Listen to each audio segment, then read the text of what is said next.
What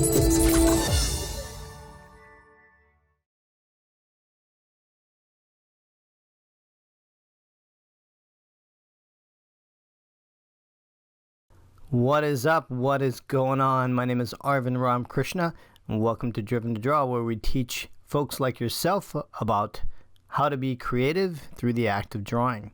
So let's get started. So this video is going to be about classic cars and just getting into the mindset of just being very loose with your sketches. So this is sort of like cartooning. So I'm taking this subject matter in particular is just going to be a Ferrari P4 330. It's a very classic sports car. It's probably one of my favorite sports cars out there.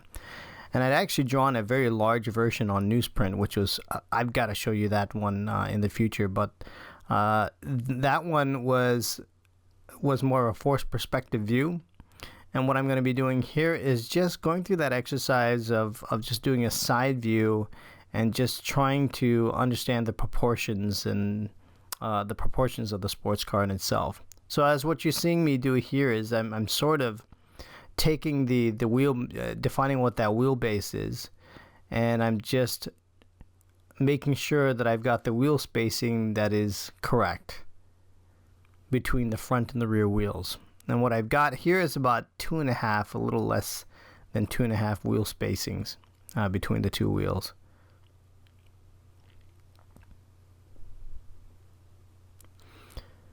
The importance, what I want people to understand is that as they start to draw in general, that the value of drawing for people is not to necessarily be a professional artist.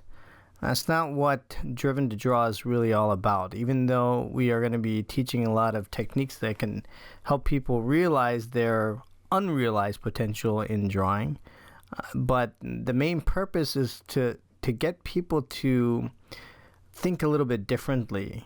And to think a little bit differently, you have to kind of explore other areas aside from your core area of expertise. So if you're an engineer and you like to draw, this is a perfect way to get out there and just start to do something a little bit different so you can get a different perspective.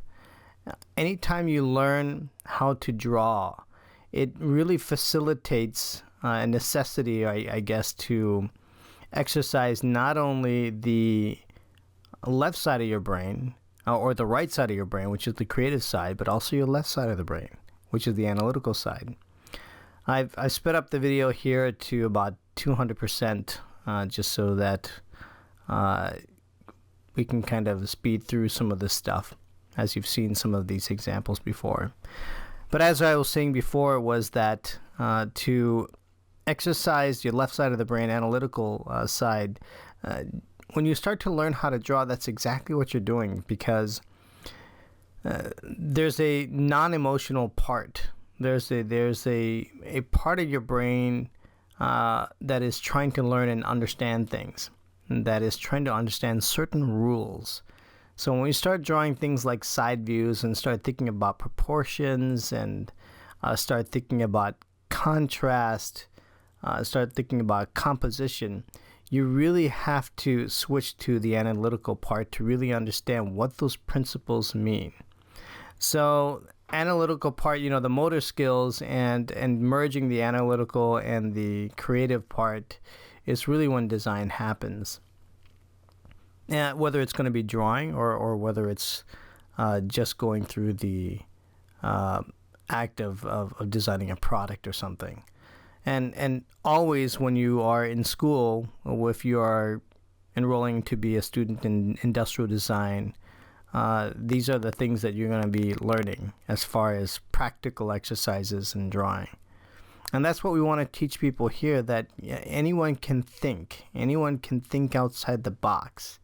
And the reason why we don't think outside the box is because we're too busy doing the same things that we've been doing over and over and over again.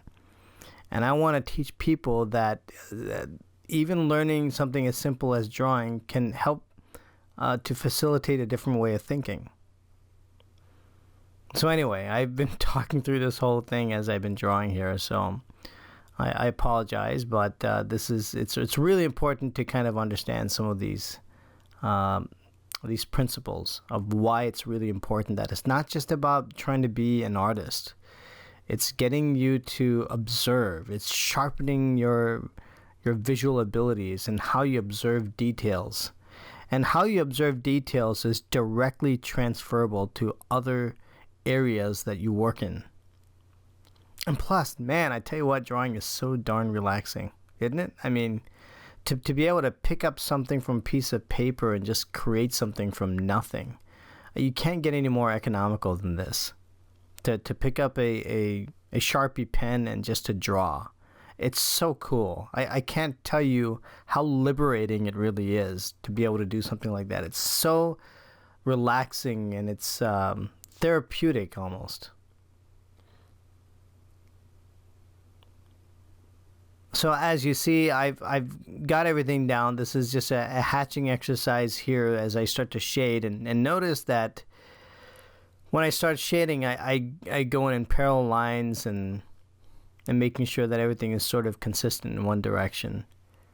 I'm just drawing the number 17, or just adding the number 17 here. As I start to darken my lines here. And very important for you to really start with side views. A lot of people want to jump to the good stuff and start drawing in perspective, and absolutely the wrong thing to do at the beginning, because when you start drawing in perspective, what happens is that if you don't have your foundations right and you start to draw complex shapes and you're not able to make it, then it gets kind of discouraging for you. So always start with the side views first, because that's how you're going to learn your proportions. That's how you're going to learn to set up the profile view of the vehicle and start to make some basic measurements, starting with that wheelbase. And then from there, you can start to see, well, how tall is this car in relationship to the diameter of the wheel? So if you take that as the core measurement, you can kind of measure everything else off of it. So we're wrapping up here. I'm almost done. The next demonstration, I'm actually going to do another 3/4 view in this thumbnail sort of format. So that'll be the next demonstration. So this is kind of like part 1, and then I'll draw another car after this. So I hope you enjoyed this episode, and we'll see you next time here on Driven to Draw. Just remember, folks, keep on practicing. Have a good one.